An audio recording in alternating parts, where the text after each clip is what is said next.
610 খ্রিস্টাব্দে নবুয়ত পাওয়ার আগ পর্যন্ত পৃথিবীতে কোনো মুসলমান ছিল না।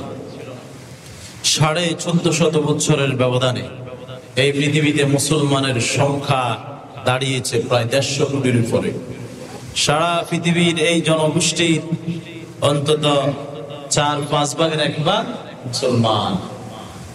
পৃথিবীর ধর্ম পালনের দিক থেকে দ্বিতীয় অথবা তৃতীয় বৃহত্তম ধর্ম ইসলাম ধর্ম। জনগোষ্ঠীর দিক থেকে, জনসমর্থনের দিক থেকে 3 নাম্বার পজিশন। 1 নম্বরে খ্রিস্টান, 2 নম্বরে বৌদ্ধ, 3 নম্বরে মুসলিম। প্রিয় ভাইয়েরা আমার, এই যে কথাগুলো এটা বলার উদ্দেশ্য, আজকের এই আয়াতের সাথে এই বিষয়টা সংশ্লিষ্টতা আছে। একটা নাস্তিকবাদী মুশরিক সমাজ ব্যবস্থাকে, যেখানে শিরকের গোড়াপত্তন হয়, যেখানে শিরকের লালন হয়, যেখানে যেটাকে শিরকের কেন্দ্র বলা হয়, সেই শিরকি সমাজ ব্যবস্থাকে সমূলে পরিবর্তন করে দিয়ে সেই সমাজে ইসলামের বীজ বপন করা এত সহজ ছিল না। প্রিয় ভাইরা আমার, সেই সময়ে রাসূল করিম সাল্লাল্লাহু আলাইহি সাল্লাম, যিনি আল্লাহর পক্ষ থেকে প্রেরিত পুরুষ, আল্লাহর পক্ষ থেকে প্রেরিত রাসূল, তিনিও প্রকাশ্যে দাওয়াত দেওয়ার এই দুঃসাহস করেন নাই। 3 বছর গোপনে দাওয়াত দিয়েছে। ইসলামী দাওয়াতের প্রথম 3 বছর কি ছিল? গোপনে দাওয়াত দিয়েছে। এরপর আল্লাহ তাআলা হুকুম করেছেন প্রকাশ্যে দাওয়াত দেওয়ার জন্য, তখন প্রকাশ্যে দাওয়াত হয়েছে। এখন প্রকাশ্যে যখন দাওয়াত দেওয়া শুরু করলেন, তৎকালীন সমাজ ব্যবস্থা যারা নেতৃত্ব স্থানীয় কর্তৃত্ববাদী, যারা ক্ষমতাসীন ছিল, তারা এই বিষয়টাকে এত সহজ ভাবে মেনেই নেয়নি। তারা বাধ্য হয়েছে, এরপর মেনে নিতে বাধ্য হয়েছে। রাসূল করিম সাল্লাল্লাহু আলাইহি ওয়াসাল্লামের সাথে আল্লাহর সমর্থন ছিল, আল্লাহ তাআলা সহযোগিতা করেছেন, তিনি দাওয়াত দিয়েছেন, মানুষ দিন গ্রহণ করেছে। রাসূল করিম সাল্লাল্লাহু আলাইহি ওয়াসাল্লাম মক্কাতে 10 বছর দাওয়াত দিয়েছেন, কিছু সংখ্যক মানুষই মেনে নিয়েছে। মদিনাতে ইসলামী সমাজ ব্যবস্থা প্রতিষ্ঠিত হওয়ার পরে, ইসলামী সমাজ প্রতিষ্ঠা করার পরে, সেখানে আল্লাহ রাসূল সাল্লাল্লাহু আলাইহি সাল্লাম অফেন মানুষদেরকে দাওয়াত দিয়েছেন। তারপরেও মক্কার কাফেররা আল্লাহ রাসূলকে সুখে থাকতে দেয়নি, একটার পর একটা যুদ্ধ চাপিয়ে দিয়েছে। আজকের দিনে আপনারা দেখেন, আমাদের ফিলিস্তিন, লেবানন, ইয়েমেন, এই সমস্ত অঞ্চলগুলোর মানুষগুলো ইয়াহুদীদের সাথে সংগ্রাম করে বাঁচতে হচ্ছে। অনাহারে অত্যাহারে তাদের জীবনকে বিলিয়ে দিচ্ছে। সেখানে তাদেরকে দেখার আজকে কেউ নাই। বর্বর ইয়াহুদী জাতি ফিলিস্তিনের অন্তত 60-70 হাজার মুসলমানকে হত্যা করেছে। তাতে জাতিসংঘের, আমেরিকার কোনো তাদের পক্ষের বিবৃতি নাই। আর যখনই ইরান তাদের মুসলিম বন্ধুদের হত্যার প্রতিশোধে কয়েকটা মিসাইল ছুড়েছে, তখনই তাদের গায়ে জ্বালা পোড়া ধরেছে, জাতিসংঘ থেকে বিবৃতি। এরপর ইসরায়েলের আত্মরক্ষার অধিকার আছে। ইরান চরমপন্থা অবলম্বন করেছে, অন্যের স্বাধীন ভূখণ্ডে হস্তক্ষেপ করেছে, এই সমস্ত কথাবার্তা বলতেছে। কিন্তু ইসরায়েল যে অনবরত লেবাননে, ফিলিস্তিনে বোমা বর্ষণ করতেছে, এটার বিরুদ্ধে কোনো প্রতিবাদ নাই। কোন মুসলিম দেশের মুসলিম শাসকগণ প্রতিবাদ করে না। আমাদের অবস্থা তো এমন ছিল না। আমাদের এই ইঁদুরের মতো, বিড়ালের মতো জিন্দেগি ছিল না। প্রতিষ্ঠা লগ্ন থেকেই আমাদের পূর্বপুরুষগণ বীরের জাতি ছিল। ইসলামের সূচনা লগ্ন থেকেই সাহাবায়ে কেরাম ছিলেন বীরের জাতি। পৃথিবীর কাফের মুশরিকদের কাছে তাদের বীরত্বের কারণে তাদের সম্মান ছিল অত্যাধিক, অনেক সম্মান ছিল। সাহাবায়ে কেরামের ইতিহাস পড়লে আপনারা এই সমস্ত বিষয় জানবেন। আজকে এই বিষয়ের সাথে রিলেটেড কিছু কথা আমি বলবো ইনশাআল্লাহ। রোমান সম্রাট, তৎকালীন পৃথিবীর সুপার পাওয়ার, বর্তমান বিশ্বে যেমন রাশিয়া এবং আমেরিকা সুপার পাওয়ার, তৎকালীন সময়ে সুপার পাওয়ার ছিল পারস্য এবং রোম।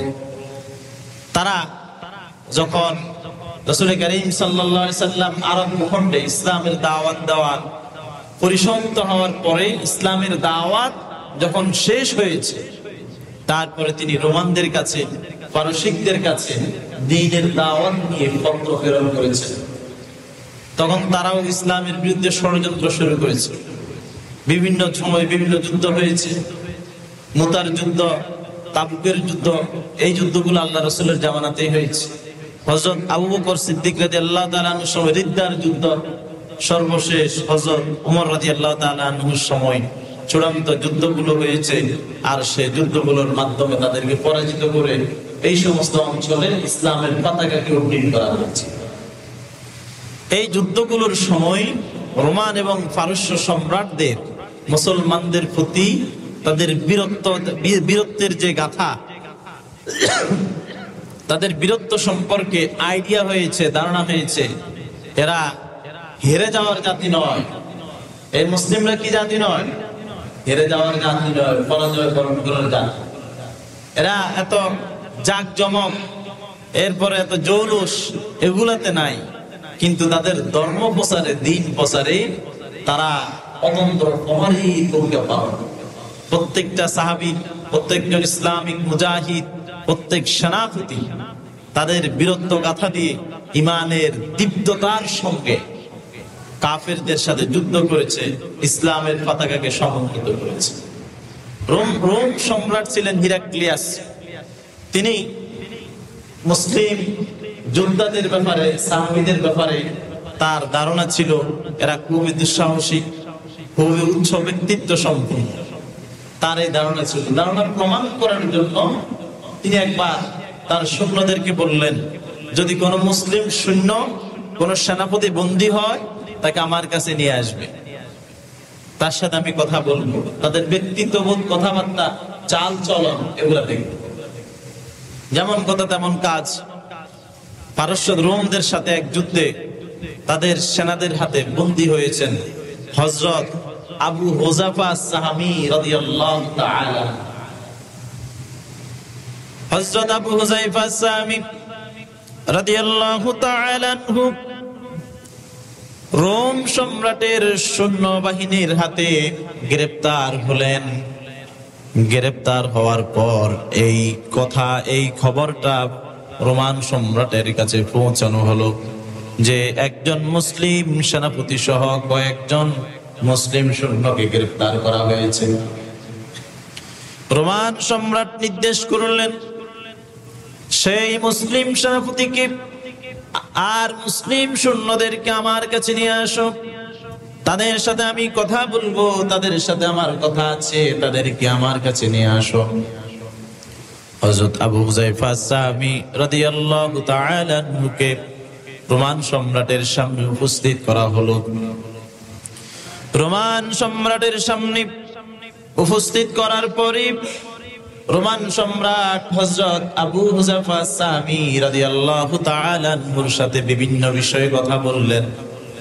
বিভিন্ন বিষয়ে আলোচনা করার পর তিনি তার প্রতি আকৃষ্ট হলেন যে একজন সাদা মাটা মানুষ, এত পোশাকের জাঁকজমকতা নাই, এত চাহিদা নাই, লোভ নাই, লালসা নাই, এরকম একজন সাদা মাটা মানুষ যার নেতৃত্বে আমাদের সৈন্যবাহিনী পরাজিত হয়েছে, এরকম একজন সাদা মাটা মানুষ, তার প্রতি আকৃষ্ট হওয়ার পরে তিনি হযরত আবু হুযায়ফা আস-সাহাবী রাদিয়াল্লাহু তাআলা আনহুর কাছে প্রস্তাব পেশ করলেন, আবু হুযায়ফা আস-সাহাবী, আমার যে কন্যা আছে রাজকুমারী, আমার এই রাজকুমারীকে, আমার মেয়েকে আমি তোমার সাথে বিয়ে দিতে চাই। কে বলছে? রোম সম্রাট।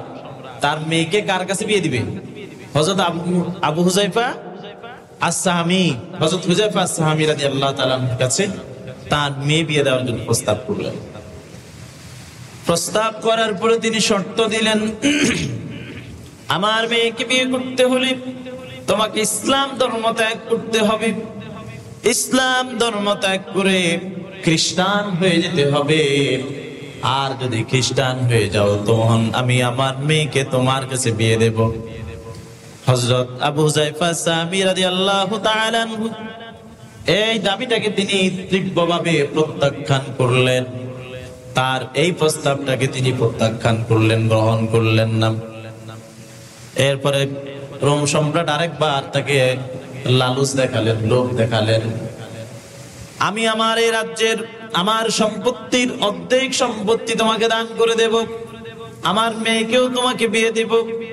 শর্ত হলো তুমি ইসলাম ধর্ম ত্যাগ করতে হবে আর খ্রিস্টান ধর্ম গ্রহণ করতে হবে। তখনও হযরত হুযায়ফা সাহাবী এই দাবিটা তীব্রভাবে প্রত্যাখ্যান করলেন, গ্রহণ করলেন না। এরপরে রোম সম্রাট হযরত হুযায়ফাকে রাজি করানোর জন্য কৌশলমূলক কথা বললেন তার সৈন্যদেরকে। তিনি বললেন যে পাতিলের মধ্যে তেল গরম করো আর সেই তেলের মধ্যে হুযায়ফা সাহাবীকে দিয়ে পুড়িয়ে ফেলো, ভেজে ফেলো। পাতিলের মধ্যে তেল গরম করা হলো। তেল গরম করার পরে তেলের দিকে নিয়ে যাওয়া হচ্ছে হযরত হুযায়ফা সাহাবীকে। হযরত হুযায়ফা সাহাবী যাওয়ার পথে তার চোখ থেকে পানি বেরিয়ে এলো।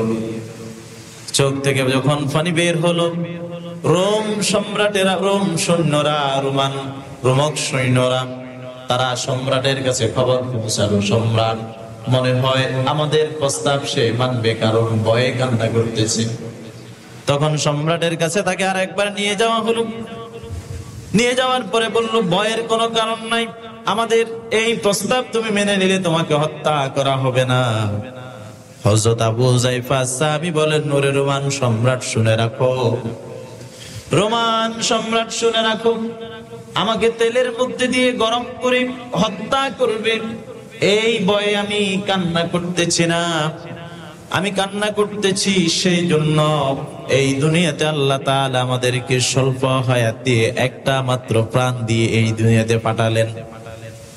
এর আল্লাহ তাআলার দেওয়া প্রাণ, এই সময়টা কি মানুষের কর্ণকুহরে দ্বীনের দাওয়াত দেওয়ার জন্য, দ্বীনের পথ আহ্বান করার জন্য, ইসলামের জন্য জিহাদ করার জন্য আমি ব্যয় করতেছি। আমার বাকি জীবন যদি আরো কিছু সময় পেতাম, আমি কিছু মানুষকে দ্বীনের দিকে দাওয়াত দিতে পারতাম, আরো কিছু মানুষকে ইসলামের দিকে আহ্বান করতে পারতাম, ইসলামের জন্য জিহাদ করতে পারতাম, যুদ্ধ করতে পারতাম, আরো কিছু নেক কাজ করতে পারতাম। কিন্তু যদি আজকে আমাকে হত্যা করো, তাহলে আমি তো দ্বীনের জন্য এই কাজগুলো করতে পারবো না। আমাকে আল্লাহ তাআলা যদি আমার শরীরে যতগুলো পশম আছে ততগুলো জীবন দিতেন, আর ততবারও যদি আমাকে তেলের মধ্যে তুমি ফেলে আমাকে হত্যা করতে, আমি কখনো এটার জন্য কাঁদতাম না, আফসোস করতাম না। রোমান সম্রাট হযরত হুযায়ফা সাহাবী রাদিয়াল্লাহু তাআলা এর দৃঢ় চেতা ঈমানের কথা শুনে তার ঈমানের বলে বলিয়ান হয়ে হযরত হুযায়ফা সাহাবীর প্রতি তিনি আকৃষ্ট হলেন, দুর্বল হয়ে গেলেন। তখন তিনি তার কাছে প্রস্তাব করলেন, তোমার মতো এই রকম একজন বীর যদি আমার কপালে যদি একটি চুমো দাও, তাহলে আমি তোমাকে ছেড়ে দেব। হযরত হুযায়ফা সাহাবী বললেন, আমি তোমার কপালে চুমো দিতে পারি সেই শর্তে যদি আমার সাথে যতজন বন্দী হয়েছে সকলকে তুমি ছেড়ে দাও। তখন হুযায়ফা সাহাবী হযরত রোমান সম্রাট হযরত হুযায়ফা সাহাবীর কপালের চুমো খাওয়ার জন্য তার সাথে যত বন্দী ছিলেন সব বন্দীকে একসাথে ছেড়ে দিলেন। সবাই হযরত ওমর রাদিয়াল্লাহু তাআলা শাসন, তখন সবাই হযরত ওমর রাদিয়াল্লাহু তাআলা দরবারে উপস্থিত হওয়ার পর এই ঘটনাটা সেখানে শোনালেন। শোনানোর পর হযরত ওমর বললেন, আজকে এখানে যত মানুষ আছো সবাই আবু হুযায়ফা সাহাবীর কপালে চুমো দাও, একটা একটা করে চুমো দাও। আর সেই শুরুটা আমি ওমর করলাম, কারণ আবু হুযায়ফা সাহাবীর কারণে এতগুলা মুসলিম সৈন্য একসাথে তাদের জীবন রক্ষা পেল। সুবহানাল্লাহ।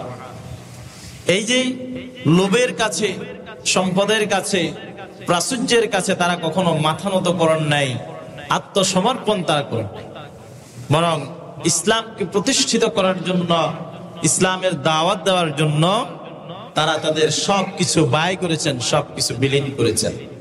আজীবন ইসলামের উপর অটল ছিলেন, অবিচল ছিলেন তারা। বাতিলের সামনে কখনো মাথা নোয়ান নাই, মাথা নত করার। আজকে আমরা সেই জাতি, সেই বীরের বংশধর, সামান্য টাকার কাছে, ক্ষমতার কাছে, লোভ লালসের কাছে আমরা নিজেদের ইমানকে বিক্রি করে দিচ্ছি, নিজেদের ইমানকে বিক্রি করে দিচ্ছি। প্রিয় ভাইরা আমার, সাহাবীদের সেই ইমান, সেই দীপ্ততা, তাদের সেই ইমানের বলে বলিয়ান হতে হলে আমাদেরকে অবশ্যই কোরআন কারীম অধ্যয়ন করতে হবে, কোরআন বুঝতে হবে, সাহাবীদের জীবনী থেকে, নবীদের জীবনী থেকে শিক্ষা গ্রহণ করতে হবে। পরকালের ভয়, জান্নাতের আশা, জাহান্নামের ভয় অন্তরে লালন করতে হবে। আল্লাহ তাআলা আমাদের সকলকে তৌফিক দান করুন, সকল বলে আমিন। আজকে আমরা যে বিষয় থেকে আলোচনা করব সেটা হলো কোরআনুল কারীমের সূরা বাকারার 152 নম্বর আয়াত থেকে। আল্লাহ রাব্বুল আলামিন বলেন, ফাযকুরুনি আযকুরুকুম ওয়াশকুরুনি ওয়ালা তাকফুরুন। এই আয়াত তো সবসময় খুতবাতে পড়া হয়, এরপরে আমরা অনেক সময় নামাজে পড়ি, কিন্তু এই যে আয়াতগুলোতে আল্লাহ তাআলা কি বলছে, এটা শিক্ষা কি, এই বিষয়গুলো আমরা কখনো বোঝার চেষ্টা করি না। আজকে আসেন মনোযোগ সহকারে শুনবো, বুঝবো এবং আমল করার চেষ্টা করব।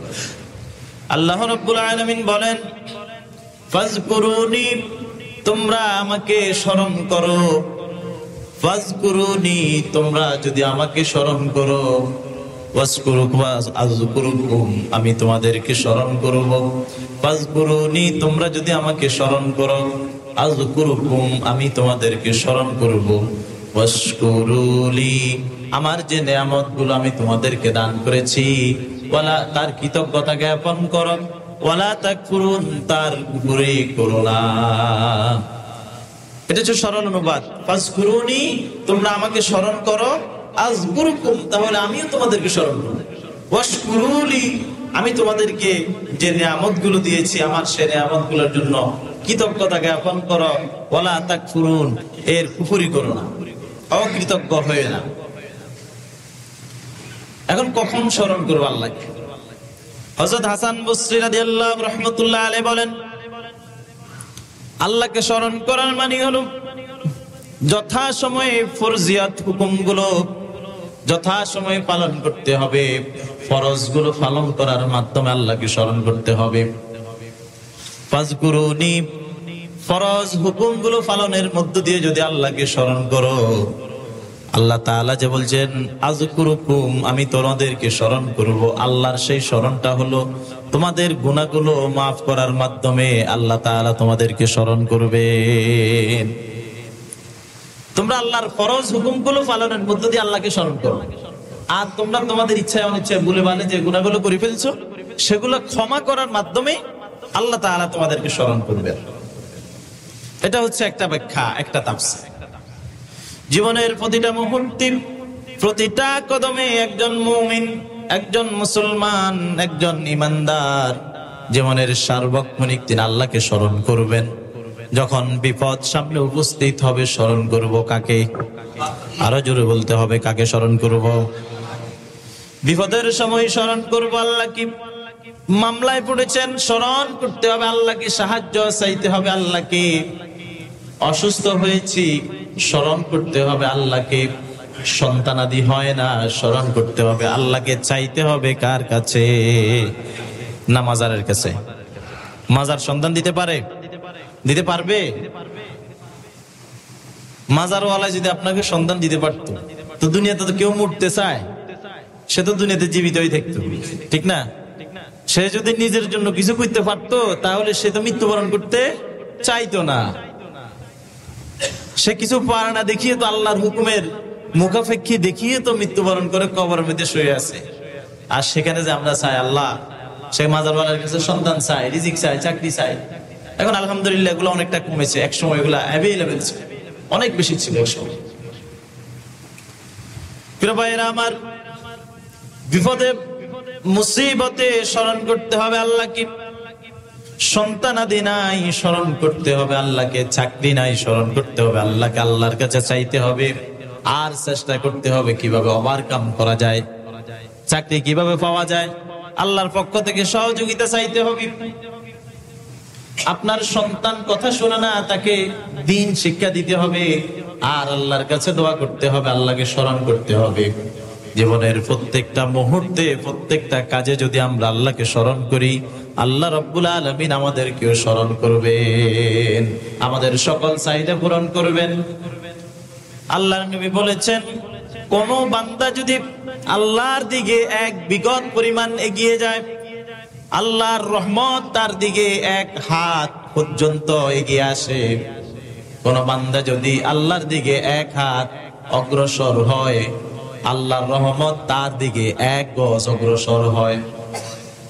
কোন বান্দা যদি আল্লাহকে পাওয়ার জন্য আল্লাহর দিকে হেঁটে হেঁটে যায়, আল্লাহর নবী বলেছেন, আল্লাহর রহমত সেই বান্দাকে রিসিভ করার জন্য তার রহমত সেই বান্দার দিকে দৌড়িয়ে দৌড়িয়ে আসে। এই জন্য আপনি যদি না চান, আল্লাহ আপনাকে দিবে। নিত্য প্রয়োজনীয় যে বিষয়গুলো, সেগুলো দিয়েছে আল্লাহ। বাতাস ছাড়া, অক্সিজেন ছাড়া আমরা চলতে পারবো না, এটা আল্লাহ আমাদের জন্য অটোমেটিক করে দিয়েছে। পানি আমাদের জন্য ফ্রি করে দিয়েছেন। তারপরে যে বিষয়গুলো আমাদের, যেটা ছাড়াই প্রাণ বাঁচবে না, সেগুলো আল্লাহ আমাদের জন্য অটো করে দিয়েছে, ফ্রি করে দিয়েছে। এর থেকে বেশি যদি কারো চাহিদা থাকে, অবশ্যই আল্লাহর কাছে চাইতে হবে, নিজে চেষ্টা করতে হবে। আর যদি চাই, তাহলে আল্লাহ তাআলা আমাদেরকে অবশ্যই দিবেন। আল্লাহ রাব্বুল আলামিন বলেন, আমার পক্ষ থেকে নিয়ামত পাওয়ার পরে আমি তোমাদেরকে যতগুলো নিয়ামত দান করেছি, সব নিয়ামত গুলো পাওয়ার পর তোমরা আমার কৃতজ্ঞতা জ্ঞাপন করো, আমার শুকরিয়া আদায় করো, কুফরি করিও না, নাফরমানি করিও না। ওয়াশকুরুনি ওয়ালা তাকফুরুন। কুরআনুল কারীমের অন্যত্র আল্লাহ তাআলা বলেছেন, লা ইন শাকারতুম লাযীদান্নাকুম ওয়া লা ইন কাফারতুম ইন্না আযাবী লাশাদীদ। তোমরা যদি আমার নিয়ামতের শুকরিয়া আদায় করো, কৃতজ্ঞতা জ্ঞাপন করো, আমি আল্লাহর শুকর আদায় করো, তাহলে আমি আমার নিয়ামত তোমাদের জন্য আরো বাড়িয়ে দেব। ওয়ালা ইন কাফারতুম, আর যদি আমার নিয়ামতের না শুকরিয়া করো, কৃতজ্ঞতা জ্ঞাপন না করো, ওয়ালা ইন কাফারতুম ইন্না আযাবী লাশাদীদ। কৃতজ্ঞতা জ্ঞাপন যদি না করো, তাহলে আমার আযাব তোমাদের জন্য ভয়ঙ্কর। আযাবটা কি? যে নিয়ামত দিয়েছি, সে নিয়ামত আস্তে আস্তে নিয়ে যাওয়া হবে। সে নিয়ামত আস্তে আস্তে কি নিয়ে যাওয়া হবে। এই জন্য প্রিয় ভাইয়েরা আমার, সব সময় আল্লাহর কাছে আমাদেরকে চাইতে হবে, এবং চাওয়ার পরে তিনি যা দিবেন, এটা পাওয়ার পরে কৃতজ্ঞতা জ্ঞাপন করতে হবে। কৃতজ্ঞতা জ্ঞাপনের বিভিন্ন সিস্টেম আছে। শুধু আলহামদুলিল্লাহ বললে কি কৃতজ্ঞতা জ্ঞাপন হয়? আল্লাহ রাব্বুল আলামিন এই চোখের নিয়ামত দান করেছেন, চোখ দিয়ে কোরআনুল কারীম পড়তে হবে, দুনিয়ার ভালো ভালো কাজগুলো করতে হবে। চোখে, আপনার চোখে কোনো সঙ্গতি ধরা পড়েছে, সেটার মোকাবেলা করতে হবে, ওভারকাম করতে হবে। কান দিয়েছে আল্লাহ তাআলা, এই কানের নিয়ামত, কানের শুকরিয়া আদায় করার জন্য অবশ্যই আল্লাহ তাআলার আহ্বান শুনতে হবে, আল্লাহর ডাক শুনতে হবে, তার তেলাওয়াত শুনতে হবে, কালাম শুনতে হবে। এরপর আল্লাহ তাআলা আমাদেরকে শক্তি দিয়েছেন, এই শক্তি দিয়ে দ্বীনের পক্ষে কাজ করতে হবে। যেভাবে যখন সুযোগ আসে সেভাবে করতে হবে। এক এক সময়, সব সময় তো এক সুযোগ থাকে না, এক এক সময় এক এক সুযোগ তৈরি হয়। অর্থ দিয়েছেন আল্লাহ তাআলা, আল্লাহর রাস্তায় দানের মাধ্যমে শুকরিয়া জ্ঞাপন করতে হবে, যেভাবে দান করার জন্য নবীজি বলেছেন। আপনাকে টাকা দিয়েছে, পয়সা দিয়েছে, সবগুলো আল্লাহর রাস্তায় দিয়ে দিয়েছেন, এরকম দানের কথা ইসলাম বলে নাই, বরং সামান্য কিছু অংশ দানের কথা বলা হয়েছে। এভাবে রব্বুল আলামিন আপনাকে মগজ দিয়েছেন, ব্রেন দিয়েছেন, বুদ্ধি দিয়েছেন। এই বুদ্ধিটাকে দ্বীনের পক্ষে কাজে লাগাতে হবে, আপনার জ্ঞান খরচ করে আপনি ইসলামের বিরুদ্ধে লেখেন, আপনার মেধা খরচ করে আপনি ইসলামী ব্যক্তিত্বের বিরুদ্ধে কথা বলেন, কোরআনের বিরুদ্ধে লেখেন, আল্লাহর বিরুদ্ধে প্রশ্ন তুলেন, নবীজির চরিত্রের বিরুদ্ধে আপনি কলম ধরেন, আপনার জ্ঞান যদি আপনাকে সেদিকে নিয়ে যায়, তাহলে জ্ঞানের এই নিয়ামতের যে আল্লাহ তাআলা জ্ঞানের যে নিয়ামত দিয়েছেন, এই নিয়ামতের উপকারিতা থেকে আল্লাহ তাআলা আপনাকে দূরে সরিয়ে দিবেন। দুনিয়াতে তো অবশ্যই এভাবে শাস্তি দেওয়া হবে, পরকালে এই নাশুকরিয়ার জন্য জাহান্নামের আযাবে পতিত হতে হবে। প্রিয় ভাইয়েরা আমার, পরবর্তী আয়াতে আল্লাহ তাআলা বলেছেন, পৃথিবীতে যারা ঈমানদার, যারা মুমিন, সমস্ত মুমিনদেরকে লক্ষ্য করে রব্বুল আলামিন বলেছেন, ইয়া আইয়ুহাল্লাযীনা আমানুস্তাঈনু বিস-সাবরি ওয়াস-সালাহ ইন্নাল্লাহা মা'আস-সাবিরিন। যারা মুসিবতে পড়বে, বিপদে পড়বে, যাদের উপর যখন বিপদ আসবে, বলা মুসিবতে যদি কোনো মুমিন নিপতিত হয়, সেই সমস্ত মুমিনদেরকে এখানে উপদেশ দেওয়া হয়েছে, আদেশ করা হয়েছে। আল্লাহ তাআলা মুমিনদেরকে লক্ষ্য করে বলেছেন, ইয়া আইয়ুহাল্লাযীনা আমানুস্তাঈনু বিস-সাবরি ওয়াস-সালাহ। ও মুমিনেরা, তোমরা যদি বিপদের সম্মুখীন হও, তখন ধৈর্য এবং সালাতের মাধ্যমে আমি আল্লাহ রাব্বুল আলামিনের কাছে সাহায্য প্রার্থনা করো।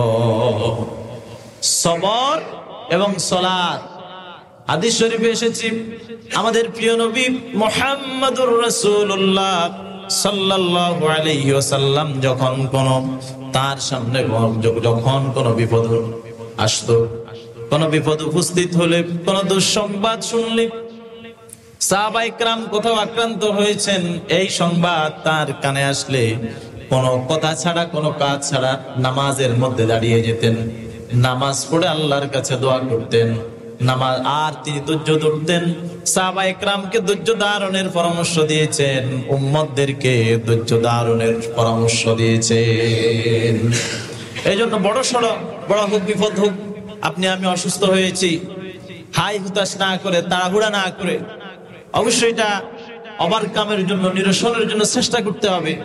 ডাক্তারের কাছে যেতে হবে, ওষুধ খেতে হবে, পাশাপাশি সুস্থ হওয়া পর্যন্ত ধৈর্য ধারণ করতে হবে। মাঝে মাঝে নামাজ পড়ে আল্লাহর কাছে সাহায্য চাইতে হবে, যেন আল্লাহ তাআলা আমাদেরকে কি করেন, সাহায্য করেন। ব্যবসা আপনি ক্ষতিগ্রস্ত হয়েছেন, ব্যবসা লস হয়েছে, ব্যবসা লস হওয়ার কারণে আপনি এত বেশি পেরেশান হয়ে গেলেন, পেরেশান হয়ে ব্যবসা ছেড়ে দিয়ে ঘরে আসি শুয়ে রইলেন, অথবা স্টক করে মারা গেলেন। এরকম পেরেশান হওয়ার জন্য ইসলাম বলেন নাই, বরং আল্লাহ রাব্বুল আলামিন এবং তার রাসূল বলেছেন, সেই মুহূর্তে আল্লাহ রাব্বুল আলামিনের কাছে নামাজ পড়ে দোয়া করার জন্য, আর আল্লাহ রাব্বুল আলামিনের কাছে সাহায্য চাওয়ার জন্য, এবং অবিচল থাকার জন্য, ধৈর্য ধারণ করার জন্য। এভাবে জীবনের প্রত্যেকটা মুহূর্তে, প্রত্যেকটা বিপদে আমরা ধৈর্য ধারণ করবো ইনশাআল্লাহ। আর নামাজ পড়ে আল্লাহর কাছে দোয়া করব, আল্লাহ তাআলা যেন বিপদ থেকে আমাদেরকে কি করেন, হেফাজত করেন।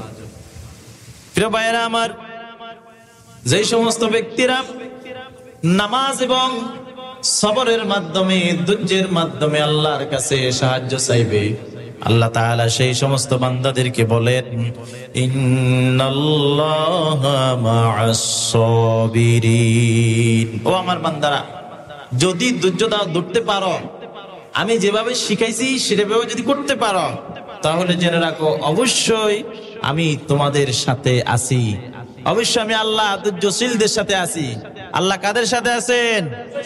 ধৈর্যশীলদের সাথে। ইন্নাল্লাহা মা'আস-সাবিরিন, আল্লাহ সবরকারীদের সাথে আছে।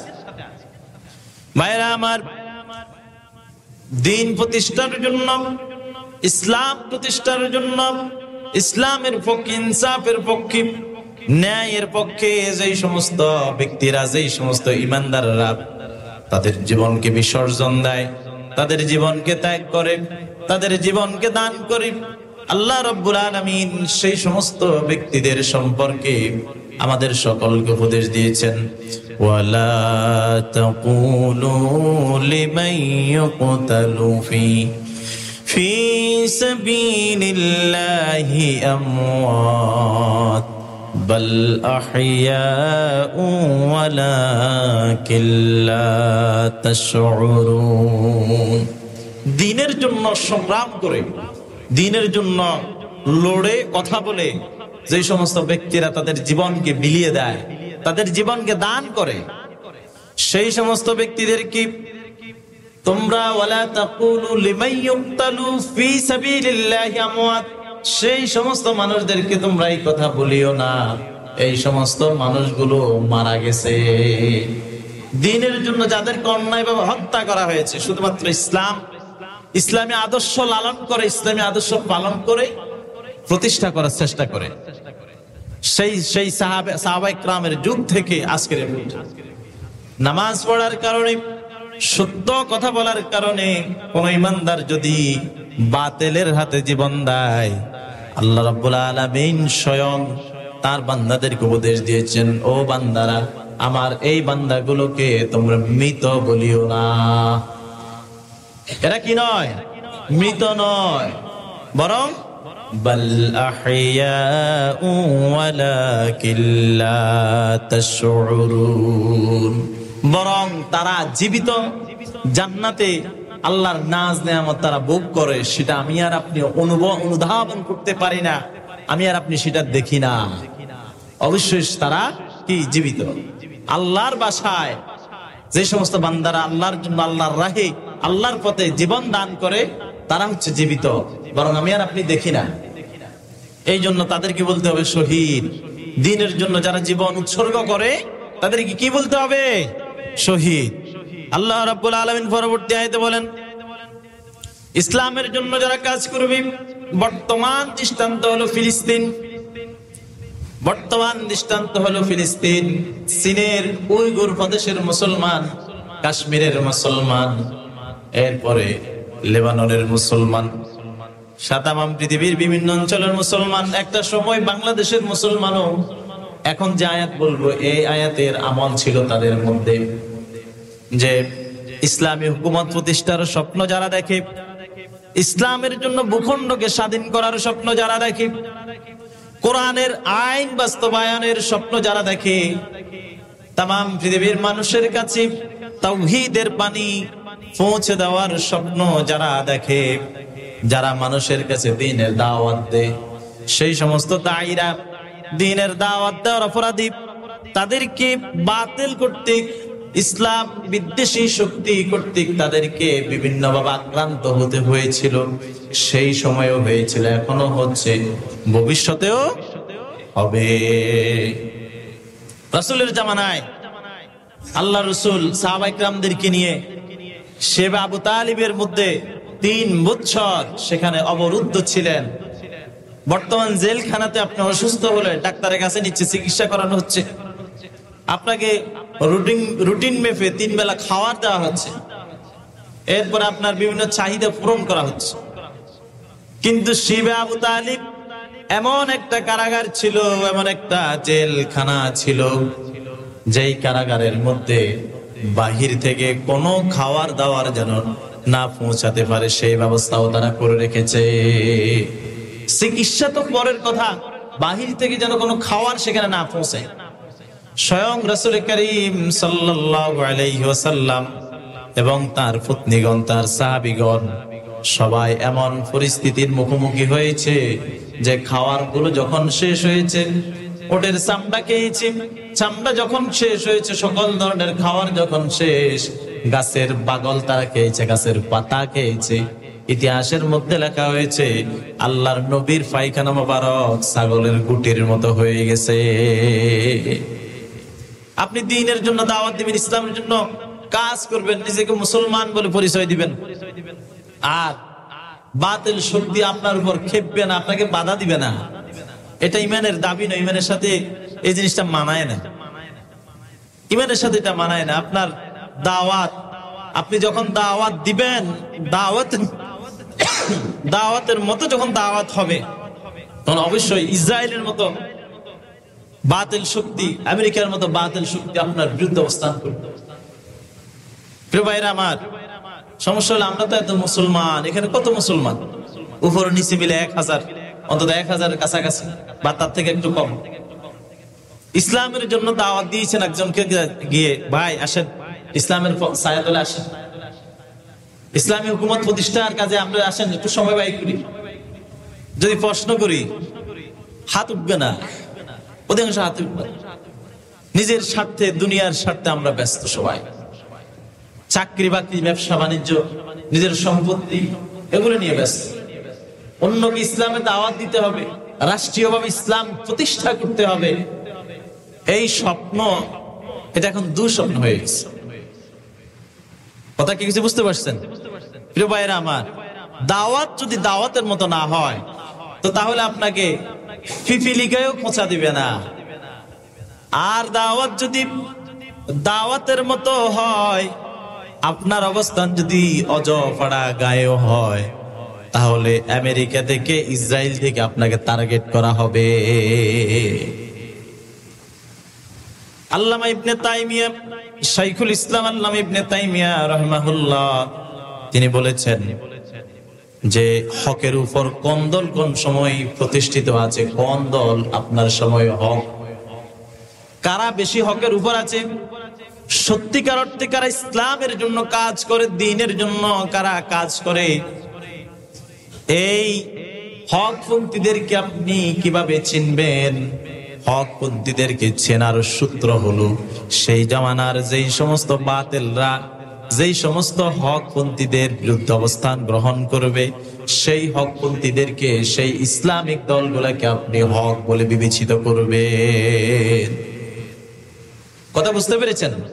কারণ হক এবং বাতিল দুটা পরস্পর মুখোমুখি, পরস্পর বৈপরীত্য, একটার অপোজিটে আরেকটা, এফিডোফিট।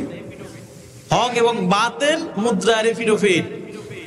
যেখানে হক থাকবে সেখানে বাতিল কখনো থাকতে পারে না।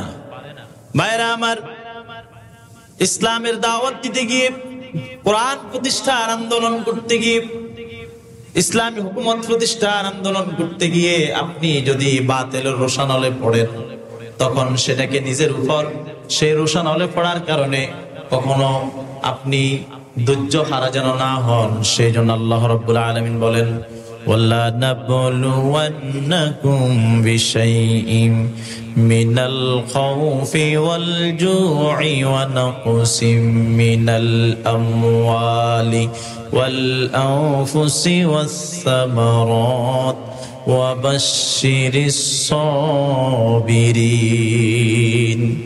আল্লাহ রাব্বুল আলামিন বলেন, দ্বীনের দিকে যেই সমস্ত মানুষগুলো দায়ীরা মানুষদেরকে আহ্বান করবে, দ্বীনের পক্ষে যারা কাজ করবে, তাদেরকে আমি মাঝে মাঝে পরীক্ষা করব।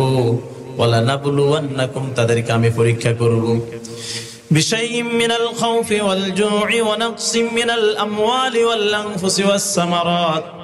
ভয়, ভীতি, ক্ষুধা, দারিদ্রতা, ফল ফসলের অনিষ্টতা এবং জানমাল, সন্তান সন্ততির ক্ষতির দ্বারা। কারণ আপনি যেই সমাজে বসবাস করবেন, সেই সমাজের বাতিল শক্তি আপনাকে ব্যবসা করতে দিবে না সঠিকভাবে। সেই সমাজের বাতিল শক্তি আপনার বিরুদ্ধে, সন্তানের বিরুদ্ধে অবস্থান গ্রহণ করবে, মামলা দিবে, হামলা করবে। ঘরে থাকতে পারবেন না, পালিয়ে বেড়াতে হবে, অন্যের ঘরে অবস্থান করতে হবে। দ্বীনের দাওয়াত দেওয়ার পরে যুগের পর যুগ, বছরের পর বছর আপনার প্রতি যদি এই অবস্থা সৃষ্টি না হয়, বুঝতে হবে আপনার এই দাওয়াতটা আল্লাহর কাছে এখনো পৌঁছায় নাই। ভাইরা আমার, যারা এই অবস্থাতে দাওয়াত দিতে গিয়ে যারা আক্রান্ত হবে, বাতিলের মুখোমুখি হবে, সেই অবস্থায় আল্লাহ রাব্বুল আলামিন তাদেরকে উপদেশ দিচ্ছেন, ওয়ালা নাবলুওয়ান্নাকুম বিশাইইম মিনাল খাউফি ওয়াল জু'i ওয়া নাকসিম মিনাল আমওয়ালি ওয়াল আনফুসি ওয়াস সামারাত ওয়া বাশশিরিস সাবিরিন। যারা ধৈর্য ধারণ করতে পারবে, আপনি তাদেরকে জান্নাতের সুসংবাদ দান করুন। এখানে যে সুসংবাদের কথা বলা হয়েছে, সেই সুসংবাদটা হলো জান্নাতের। দ্বীনের জন্য দাওয়াত দিয়ে সমস্ত জুলমের মোকাবেলা করে যারা দ্বীনের উপর অবিচল থাকতে পারবে, আল্লাহ রাব্বুল আলামিন তাদেরকে জান্নাতে বসবাস করার জন্য, সবর করার জন্য জান্নাতের সুসংবাদ দিতে বলেছেন। আর যদি মুমিনদের উপর বিপদ এসে যায়, মুমিনরা বিপদের সম্মুখীন হওয়ার পরে তারা কি করবে সে কথাও আল্লাহ রাব্বুল আলামিন বলে দিয়েছেন। আল্লাযীনা ইযা আসাবাতুহুম মুসিবাতুন ক্বালু ইন্না লিল্লাহি ওয়া ইন্না ইলাইহি রাজিউন। কোন মুমিনের উপর যখন বিপদ আপতিত হবে, বিপদ আসবে, তখন তারা বলবে আমরা আল্লাহর জন্য, আমাদেরকে আল্লাহর দিকে প্রত্যাবর্তিত হতে হবে। আল্লাহ তাআলা আমাদের সকলকে দ্বীনের পথে, দ্বীনের জন্য, ইসলামের জন্য কবুল করুক। সকল বলে আমিন। ওয়া মা আলাইনা ইল্লাল বালাগ। যারা ক্বাবলাল জাফরনা সেলেক্ট করে নিন।